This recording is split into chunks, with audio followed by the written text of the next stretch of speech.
The game has changed. The new music and content creation game and how to stay ahead. So let's address the elephant in the room. There's a can of worms that's been opened and there's no closing it now, and that's AI. We need to look at it. It's not going anywhere, so how do we deal with this? Logically, if you're looking at it in the sense of a differentiation between us and them, there's kind of two things that separate us from AI as people and as content creators and musicians. And those two things are personality and the ability to be authentic. How do those two play into this? Well, that's simple. If you look at AI, by design, it will get from point A to point X in the most efficient way possible. That's how it does it. It's just a robot. That's what robots do. If you look at the way a human, an artist, or a content creator does something, it'll start at point A and it maybe make a joke. And then maybe there's a mistake. And then you have to create a creative solution to the mistake. And then maybe there's a social interaction. And then it gets to point X.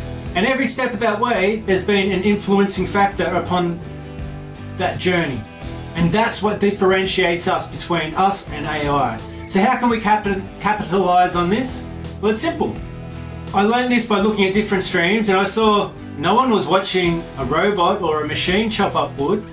There was a shitload of people watching Billy Joe and his sister Darlene in the backyard manually chopping wood.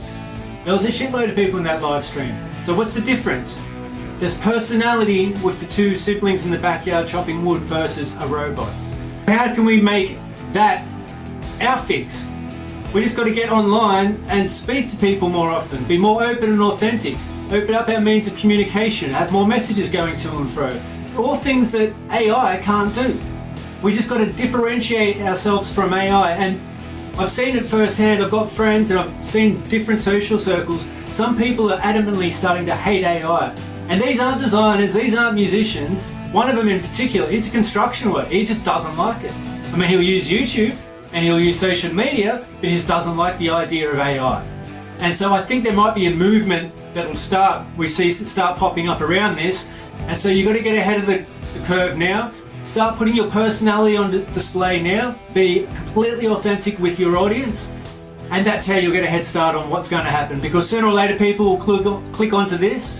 And especially with faceless channels and whatnot. I mean, sure that there's some faceless channels that can inject personality because it's a person doing it, but we'll start seeing more and more that's 100% AI, and people will just get a gutful of it sooner or later. They'll start turning away from it, and they'll start looking for real people. So the trick to it is, it's through inefficiency and it's through errors. It's so distinctly human. Like, AI doesn't make errors, and AI doesn't choose a path that's inefficient just for the heck of it, but a person will. So that's what we need to do. More of that. Put a few errors into your content, because AI will never do that.